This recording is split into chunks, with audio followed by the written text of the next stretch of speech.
ठीक है। एक अच्छे जीवन साथी के रूप में महिला ही अपने जीवन साथी का साथ निभाती है।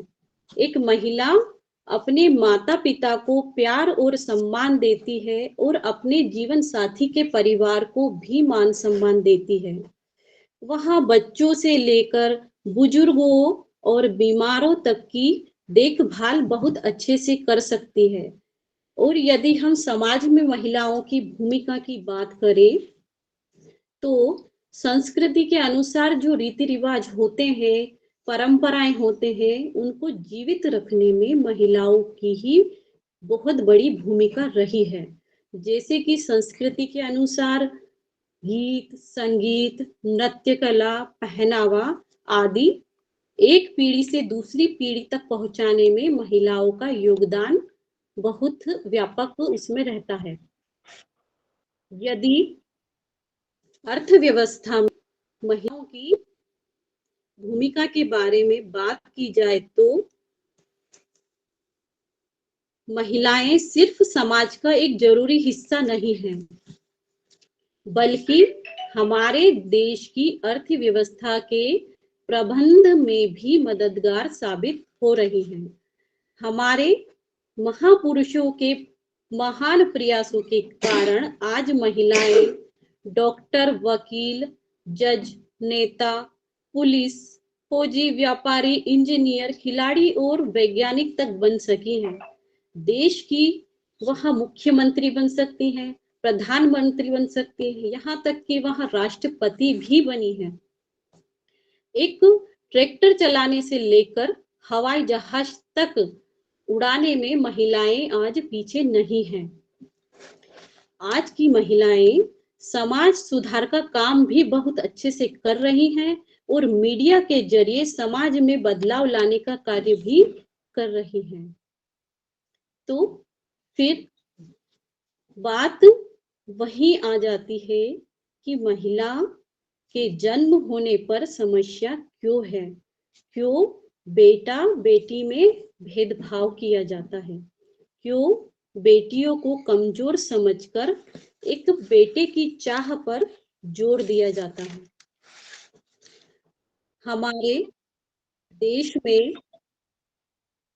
लड़कियों का जन्म होना इतना नापसंद था कि लाखों लड़कियों को जन्म लेते ही जान से मार दिया गया था और जो लड़कियां किसी वजह से बच जाती, उनका बचपन दुखों और जुल्मों का सामना करने में निकल जाता। जरा सोचिए, एक तरफ तो नारी के रूप को पूजा जाता है, उससे देवी का अवतार बताया जाता है। माँ शब्द को इतना आदर दिया जाता है कि जिस जमीन पर हम रहते हैं उसे धरती माता कहते हैं और जिस देश में हम रहते हैं उसे मातृभूमि कहते हैं। और वही दूसरी तरफ एक बच्ची के जन्म पर दुख मनाया जाता है। क्यों? क्योंकि वहां एक लड़की है। इस समस्या का कारण है समाज के द्वारा बनाए गए रूढ़िवादी रीति रिवाज और वह परंपराएं, कुप्रथाएं, जिनके कारण आज भी महिलाएं बहुत दुख सहन कर रही हैं।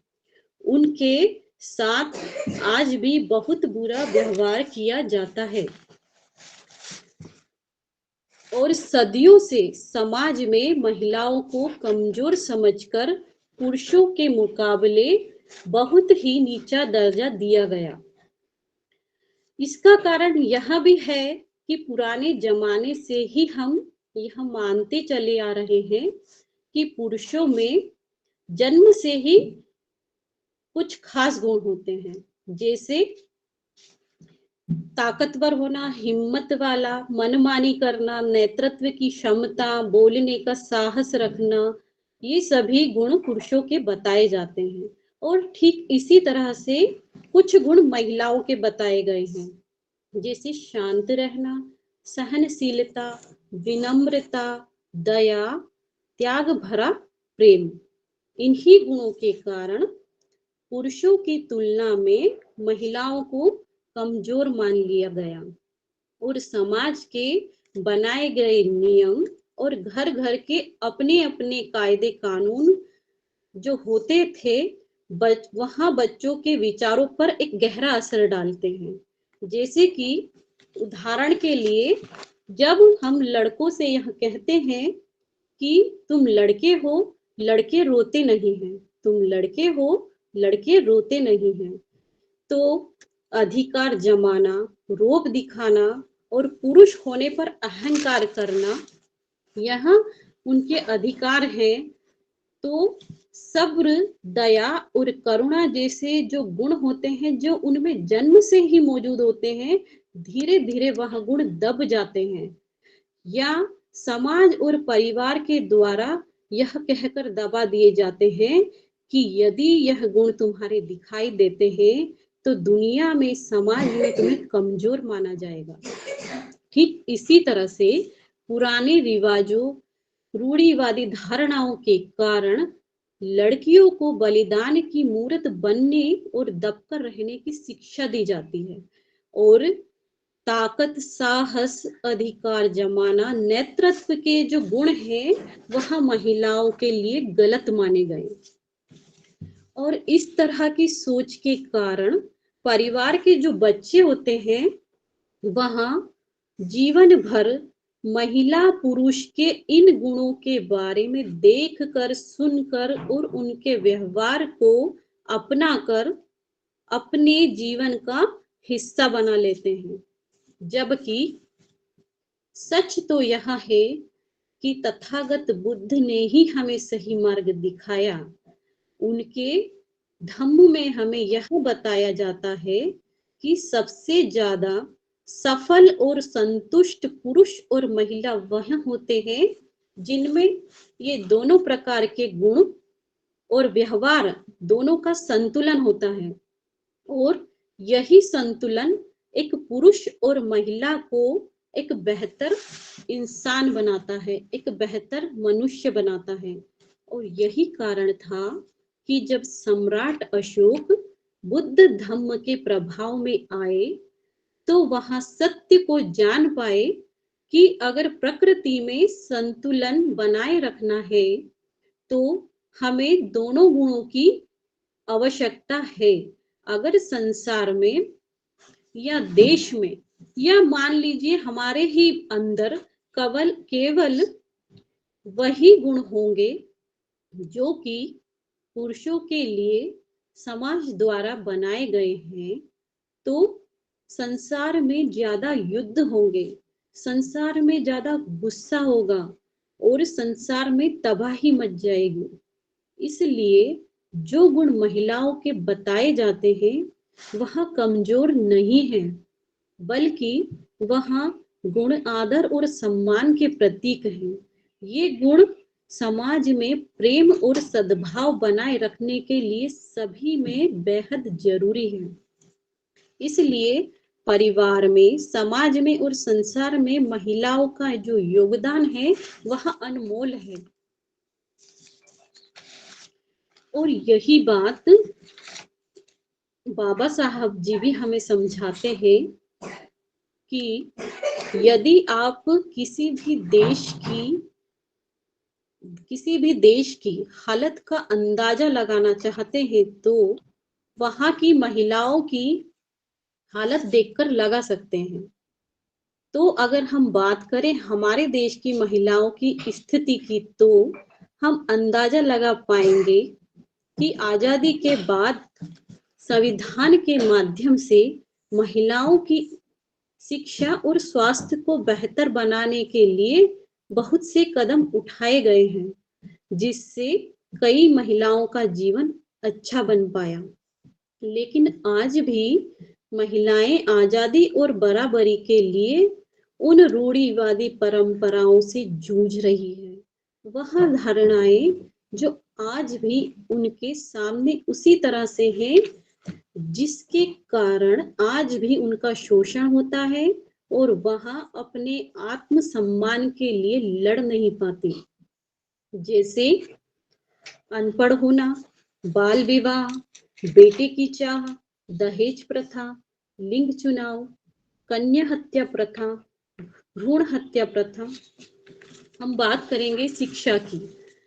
अगर हम सॉरी इतिहास गवाह है इस बात का कि महिलाओं को शिक्षा से वंचित रखा गया। इसका मुख्य कारण पित्त सत्तात्मक मानसिकता, रूढ़िवादी परंपराएं और सामाजिक भेदभाव है। महिलाओं को घर के कामों में तथा बच्चों के देखभाल तक ही सीमित रखा गया, ताकि वहां शिक्षा प्राप्त ही नहीं कर सके, और शिक्षा के सभी रास्ते उनके लिए बंद थे। महिलाओं को पढ़ने लिखने का अधिकार इसलिए भी नहीं दिया गया क्योंकि उन्हें अंधविश्वास और कुप्रथाओं निभाने के लिए मानसिक गुलाम बनाया गया। उन्हें शिक्षा से दूर रखकर मूर्ख बनाया गया। भारत में महिलाओं की शिक्षा के लिए महात्मा ज्योतिबा फूले, माता सावित्रीबाई फूले, माता फातिमा शेख जी का बहुत ही बड़ा योगदान रहा कि उन्होंने महिलाओं की शिक्षा के लिए इन परंपराओं का विरोध किया और हमारे लिए बड़े ही संघर्ष और साहस के साथ शिक्षा के मार्ग खोले। अगर हम दूसरी प्रथा की बाल विवाह की बात करें तो हमारे देश में संविधान के मुताबिक शादी की जो उम्र है, विवाह की जो उम्र है वह 18 साल है। लेकिन आज के समय में भी भारत के कई प्रदेशों में पुराने रीति रिवाज और सामाजिक दबाव की वजह से बेटियों की शादी कम उम्र में ही कर दी जाती है। सामाजिक रिवाजों के कारण माता पिता भी इस बात का विरोध नहीं कर पाते और इसके कारण कम उम्र में विवाह होने के कारण महिलाओं के स्वास्थ्य पर खराब प्रभाव पड़ता है। हमारे देश में बच्चे के जन्म के समय माँ और बच्चे की बहुत अधिक संख्या में मृत्यु हो जाती है। इसका सीधा कारण बाल विवाह से ही है। शिक्षा, स्वास्थ्य और बाल विवाह ये जो मुद्दे हैं यह आपस में जुड़े हुए हैं। जैसे कि मिसाल के तौर पर हम यह कह सकते हैं कि जिस माँ ने कुछ साल स्कूल में जाकर पढ़ाई की होती उसमें जागरूकता आ जाती, जिसकी वजह से जच्चा और बच्चा की जो मृत्यु की दर है उसमें काफी कमी आ जाती। इसलिए महिलाओं के लिए शिक्षित होना बहुत ही जरूरी है।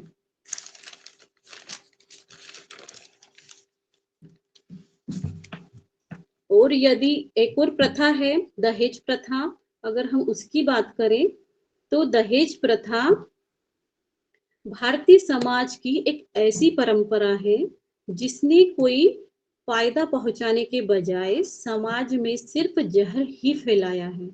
जब संविधान में इसके विरोध में कानून बनाया गया तब यह सोचा जाता था कि जैसे जैसे हमारा देश तरक्की करेगा और लोगों में जागरूकता बढ़ेगी तो धीरे धीरे अपने आप ही दहेज की जो प्रथा है वह खत्म हो जाएगी।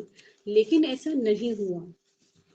पिछले 20 या 30 वर्षों से यह प्रथा काफी बढ़ गई है।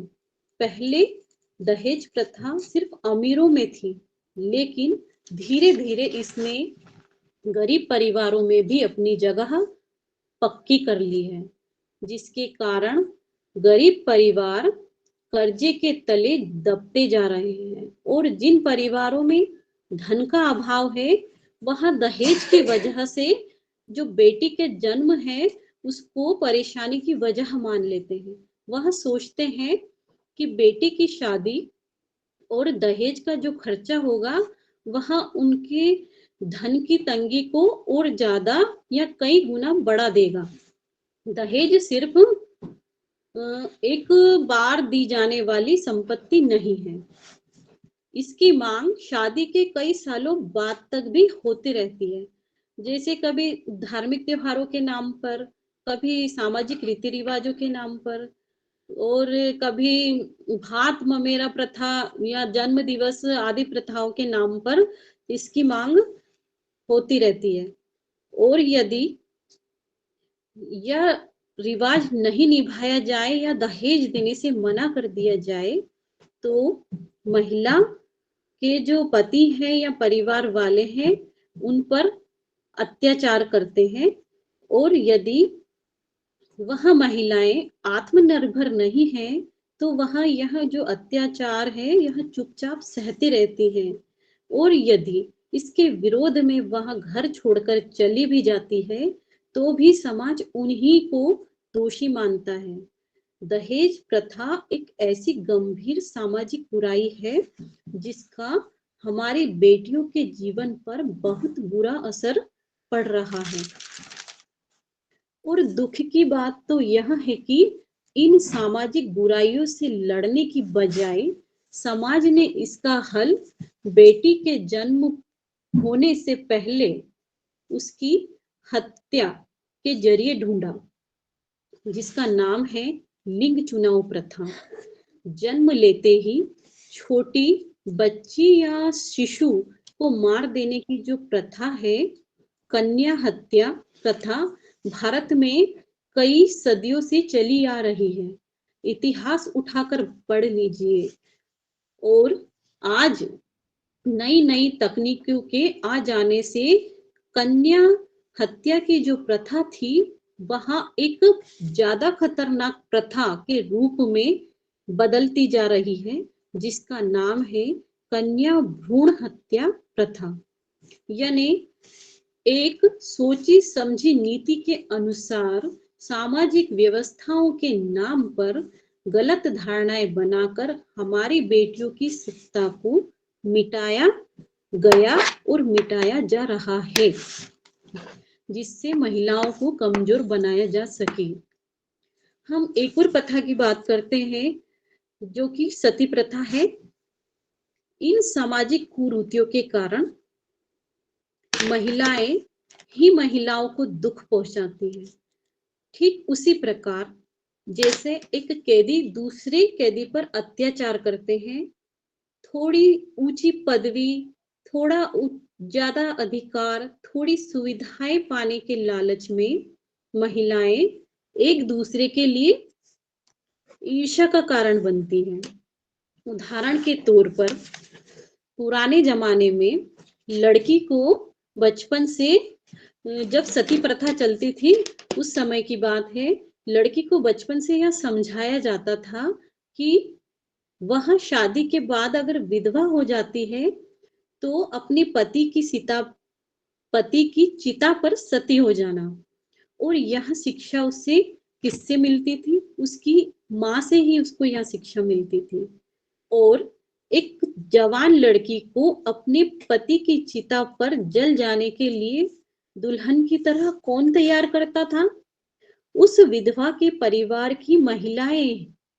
वे महिलाएं जो कि जानती थी कि कभी ना कभी उन्हें भी अपने पति की चिता पर सती होना पड़ सकता है, लेकिन इसके बाद भी एक महिला कभी विरोध नहीं करती थी और महिला ही दूसरी महिलाओं को दुखी करती थी, क्योंकि उनको बचपन से ही यहाँ पट्टी पढ़ाई जाती थी कि उनका दर्जा पुरुषों से नीचा है।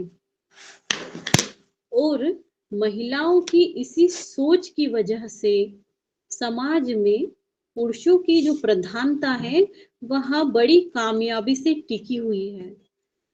जैसे हम एक उदाहरण के रूप में इसको समझते हैं कि अगर एक महिला को, सॉरी, जैसे अगर एक चिड़िया का उदाहरण है, एक चिड़िया को बचपन से ही पिंजरे में बंद रखा जाए और फिर कई साल बाद पिंजरे का दरवाजा खोल दिया जाए, तो हम क्या उम्मीद करेंगे? कि वह चिड़िया उड़ जाएगी? नहीं। और यदि वह चिड़िया बाहर आ भी जाती है तो कुछ वक्त के बाद वह पिंजरे में वापस लौट जाएगी, क्योंकि पिंजरे में वह अपने आप को सुरक्षित महसूस करती है, यह जानते हुए कि उस पिंजरे में वह कैदी रहेगी। उसके बाद भी वह उस पिंजरे की सुरक्षा को छोड़ना नहीं चाहती, क्योंकि पिंजरे के अलावा उसने दुनिया में कुछ और देखा ही नहीं है। इसलिए उस चिड़िया के लिए जो आजादी है वह खुशी की बात नहीं है, बल्कि एक डरावनी चीज है। ठीक इसी प्रकार से इन रूढ़िवादी परंपराओं ने महिलाओं का मानसिकता है उसको अपंग बना दिया, उन्हें मानसिक रूप से विकलांग बना दिया। इसलिए बाबा साहब ने हमें संविधान के साथ धम्म भी दिया। उन्होंने महिलाओं के साथ हो रहे असमानता के व्यवहार को जानकर महिलाओं की परिस्थितियों को समझने का प्रयास किया, और वे जानते थे कि महिलाओं में दोष नहीं है, दोष हमारे समाज में है, दोष हमारे रीति रिवाज में है। बाबा साहब ने हिंदू कोड बिल के माध्यम से महिलाओं को कई अधिकार दिलवाए। बाबा साहब यह जानते थे कि समाज में कुप्रथाओं के कारण बेटियों को पराया धन समझा जाता है, बेटियों को भारी बोझ माना जाता है, उन्हें कमजोर समझा जाता है। इन धारणाओं के कारण, इसी प्रकार की भ्रांतियों के कारण परिवार और माता पिता को हमेशा बेटे का मोह रहता है। बाबा साहब जी का यह मानना था कि इतनी तरक्की और नए जमाने की शिक्षा के बावजूद भी एक इच्छा है जो नहीं बदलती, वह है हमारी जड़ों में बसी बेटे की चाह। पुराने रीति रिवाजों की वजह से ऐसा माना जाता है कि बुढ़ापे में माता पिता की देखभाल की जिम्मेदारी बेटे की होगी, और ज्यादातर माता पिता अपनी शादीशुदा बेटी के साथ रहना नहीं चाहते। कई माता पिता तो अपनी बेटी के घर का पानी तक नहीं पीते। जब माता पिता की मृत्यु हो जाती है तब बेटा ही परंपरा के अनुसार उनका अंतिम संस्कार और इससे जुड़े अन्य क्रियाक्रम कर सकता है। बेटा ही परिवार की रक्षा करता है और परिवार की ताकत बनता है, और इस तरह से अनेक रीति रिवाजों के नाम पर भारतीय समाज में पुरुषों को प्रधान बना दिया गया और महिलाओं को कमजोर बना दिया गया, जिसका पुराने जमाने का एक आशीर्वाद है, शतपुत्रवती भव, जिसका अर्थ है तुम 100 पुत्रों की मां बनो। 100 पुत्रों की मां बनो, लेकिन बेटी का आशीर्वाद इसमें नहीं दिया जाता, जो आज भी बहुत मशहूर आशीर्वाद है। जब कोई नई शादीशुदा जो लड़कियां होती हैं उन्हें यह आशीर्वाद अक्सर दिया जाता है। इसका सीधा अर्थ यह है कि हमारे देश में महिलाओं पर एक पुत्र को जन्म देने का बहुत ज्यादा दबाव होता है। समाज के, परिवार के द्वारा उनके मन में यह बात बिठा दी जाती है कि यदि वह एक बेटी को जन्म नहीं दे पाती तो उन्हें या तो छोड़ दिया जाएगा, या तलाक दे दिया जाएगा, या फिर पति के द्वारा दूसरी शादी कर ली जाएगी, क्योंकि बेटा होना बहुत जरूरी है। सॉरी। इसलिए हर महिला की यह इच्छा होती है कि वह कम से कम एक बेटे की मां जरूर बने। कई महिलाओं का यह मानना है कि समाज में महिलाओं को इज्जत तभी मिलती है जब वहां बेटे को जन्म देती है। समाज में फैली इन सामाजिक कुप्रथाओं के कारण ज्यादातर महिलाएं बेटे को जन्म देने के दबाव में हर वक्त दुखी और परेशान रहती हैं। बेटे की चाह को पूरा करने के लिए कई बार महिलाएं अपने जीवन को खतरे में डालती हैं और बहुत सी महिलाओं को खून की कमी, शारीरिक पीड़ा, दिमागी तनाव और बहुत सी बीमारियों का शिकार होना पड़ता है। जरा सोचिए, जिस घर में एक माँ को हर वक्त दबाया और सताया जाता हो, उस घर के बच्चों से हम एक आदर्श जीवन जीने की क्या उम्मीद कर सकते हैं? और ऐसे बच्चे बड़े होकर समाज में कैसा व्यवहार करेंगे? तो हम इनकी इन समस्याओं का अगर समाधान देखते हैं तो हमें तथागत बुद्ध के धम्म में इन सारी समस्याओं का समाधान दिखता है। इसीलिए बाबा साहब ने हमें बुद्ध का धम्म दिया कि हम अपनी परंपराओं में सुधार करके बेटियों के जीवन को अच्छा बना सकें। इन सारी समस्याओं और धारणाओं को जड़ से खत्म करने के लिए बाबा साहब ने हमें तथागत बुद्ध का मानव कल्याणकारी धम्म दिया। उनका कहना था कि जब हम कानून को एक तरफ रखकर देश के आधे लोगों यानी कि महिलाओं को अच्छा स्वास्थ्य, पढ़ाई और आजादी का बराबरी का हक नहीं देंगे तो हमारा देश आगे नहीं बढ़ पाएगा। अब सोचिए, 21वीं सदी में दहेज जैसे रिवाज की कोई जरूरत ही नहीं है। जिस तरह सती के रिवाज को हमने इतिहास के पन्नों में दफन किया था, उसी तरह आज समय आ गया है कि हर वह रिवाज दफन कर दिया जाए जिससे मानवता का शोषण होता है, फिर चाहे वह पुरुष हो या महिला।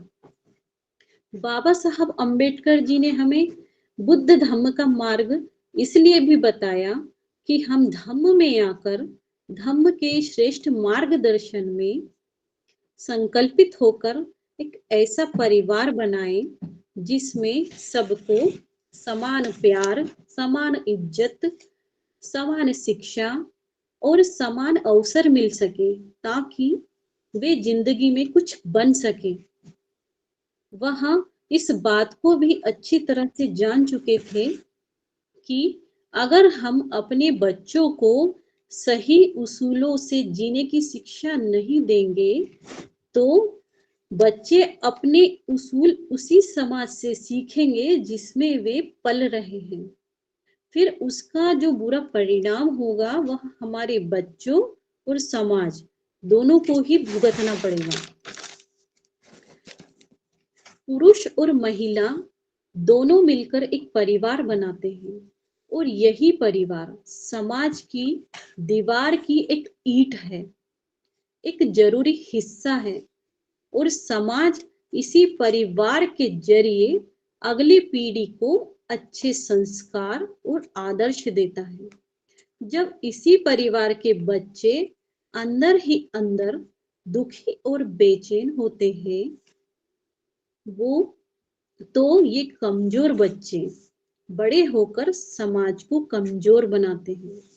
और जिस परिवार में बच्चों को खुशियां बांटी जाती हैं, जिस परिवार के बच्चों को सही शिक्षा और अच्छे संस्कारों का मजबूत आधार दिया जाता है, उस परिवार के बच्चों में आत्मसम्मान होता है और बड़े होकर समाज को वह नई दिशा में ले जाते हैं।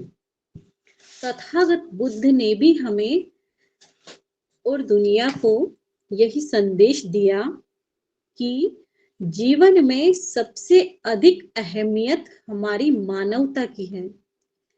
तो क्या धन, दौलत, परिवार का नाम, शान, शोहरत जिनकी जिंदगी के अंत में कोई कद्र ही नहीं है, इनके लिए हमें अपनी मानवता को बेचना नहीं चाहिए। बेटे की इच्छा और पैसे के लालच में, धन के लालच में हम महिलाओं के खिलाफ ना जाने कितने ही गलत और बेरहम कर्म कर बैठते हैं। लेकिन क्या बेटे और धन सच में हमारे हैं? जब हम दुनिया से चले जाएंगे तो क्या हम इन्हें अपने साथ लेकर जाएंगे? अगर पुराने रीति रिवाजों को पीछे छोड़ने का साहस हमारे महापुरुषों ने नहीं दिखाया होता, तो क्या महिलाओं को शिक्षा प्राप्त करने का अधिकार होता? महिलाओं को वोट डालने का अधिकार होता? विधवा महिलाओं को फिर से पुनर्विवाह करने का अधिकार होता? और हमारे महापुरुष यह बदलाव इसलिए भी कर पाए क्योंकि उन्होंने अपने सही बुद्धि विवेक का इस्तेमाल किया। ये वह साहसी महामानव थे जो बदलाव के लिए अगवा बने, आगे आए और हमें मार्ग दिखाया। वह महिलाओं की स्थिति में बदलाव लाने के लिए दो जरूरी जगह समझते हैं या समझाते हैं महिलाओं के बारे में। पहली, महिलाओं के बारे में पुरुषों की सोच में बदलाव, और दूसरी, महिलाओं के बारे में स्वयं महिलाओं की सोच में बदलाव। पहली, महिलाओं के बारे में स्वयं महिलाओं की सोच में बदलाव कि महिलाओं का जो जीवन है वह श्रेष्ठ तभी बनता है जब वह अपनी सोच में गलत धारणाओं को बदलती है, उनका त्याग करती है। अधिकांश महिलाओं की जो सोच है वह, उनका जो विश्वास है, उनका जो नजरिया है वह पुराने रीति रिवाज और रूढ़िवादी परंपराओं पर आधारित है। ऐसी महिलाओं का जो आत्मसम्मान है वह कम होता है क्योंकि उन्हें स्वयं पर विश्वास ही नहीं होता। उन्हें स्वयं पर विश्वास ही नहीं होता कि उनमें यह काबिलियत है कि वह अपने दायरे को बढ़ाकर आजाद हो सके। लेकिन सच तो यह है कि हर महिला में अनोखी शक्ति है। हर महिला अपनी बेटी के लिए एक मिसाल होती है और एक महिला में आत्मसम्मान और आत्मविश्वास होता है, तभी वह अपनी बेटी को सिखा सकती है कि उसे भी अपनी योग्यता पर विश्वास करना चाहिए, उसे भी अपने आप को सम्मान देना चाहिए। जो महिलाएं अपने सपनों को पूरा करने की कोशिश करती हैं, वही अपनी बेटी को की जो कल्पनाएं हैं उनको साकार करने में उसका साहस भी बढ़ा सकती हैं। इसी तरह से जो दूसरा बदलाव है वह है महिलाओं के बारे में पुरुषों की सोच में बदलाव लाना। महापुरुष हमें बताते हैं कि समाज में असली बदलाव तभी आएगा जब पुरुष अपनी सोच और व्यवहार में बदलाव लाएंगे। कि अगर महिलाओं का दर्जा बढ़ेगा तो इससे पुरुषों का दर्जा कम नहीं होगा। अगर महिलाओं की अहमियत बढ़ेगी तो इससे समाज और परिवार में अशांति नहीं आएगी। जब महिला को सम्मान व अधिकार मिलेंगे तो वह खुश रहेगी। इससे परिवार में और समाज में प्रेम और शांति बनी रहेगी। हर पुरुष अपने बेटे के लिए एक मिसाल होता है। हमारे जो बच्चे होते हैं वह केवल कहने से नहीं सीखते, वह हमारे व्यवहार को बड़े ध्यान से देखते हैं और उससे सीखते हैं। जब एक पुरुष अपनी जीवन संगिनी की इज्जत करता है, उनका सम्मान करता है, उन्हें ऊंचा दर्जा देता है, तब वह अपने बेटे को भी महिलाओं का सम्मान करना सिखाता है। अंत में, भंते करुणाशील राहुल जी को बहुत बहुत साधुवाद देना चाहूंगी, जिनकी धम्म देशनाओं को सुनकर कई महिलाएं घूंघट से मुक्त होने का साहस दिखा रही हैं, जिनमें से एक मैं भी हूँ, मेरी सास भी है। हम दोनों ने एक साथ घूंघट की गुलामी को त्यागा और उन सभी रूढ़िवादी परंपराओं का त्याग कर चुके हैं जिनसे हमारा शोषण होता है। अंत में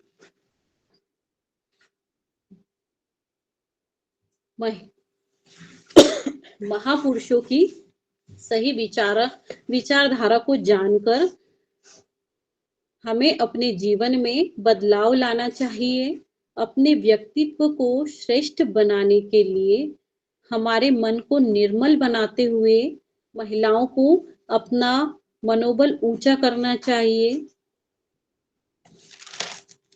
महिलाओं की स्थिति बेहतर बनाने और महिलाओं के जीवन को श्रेष्ठ बनाने के लिए धम्म भूमि का जो कार्य है वह सराहनीय है।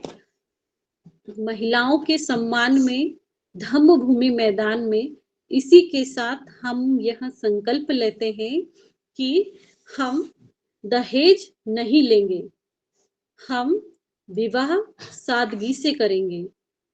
जब बेटियों के खिलाफ अत्याचार के खिलाफ बेटियां आवाज उठाएंगी तो हम उनका साथ देंगे। हम अपनी बहुओं को अपने बेटे की तरह रखेंगे। हम अपनी जीवन संगनी या बहू को बेटे के जन्म को ना देने का दोष नहीं देंगे। हम अपनी बेटियों को बेटों के बराबर पढ़ाई करने का और आगे बढ़ने का मौका देंगे। हम अपनी बहू बेटियों को घर से बाहर काम करने के लिए हिम्मत देंगे। हम अपनी जीवन संगनी और माँ के काम की कद्र करेंगे। हम अपनी बेटियों को सबसे बड़ा तोहफा देंगे, उसे सशक्त बनाकर आत्मसम्मान देंगे। आत्मसम्मान से भरपूर बेटी एक दिन जरूर आपके गर्व का कारण होगी। आत्मसम्मान से भरपूर महिला ही जीवन के हर एक क्षेत्र में क्रांतिकारी परिवर्तन ला सकती है। आप सभी ने मेरी बात को बहुत ही अच्छे से सुना। आप सभी का बहुत बहुत साधुवाद। भंते जी को सादर वंदनामि। सभी को नमो बुद्धाय, जय भीम। इसी के साथ मैं अपनी वाणी को विराम देती हूँ।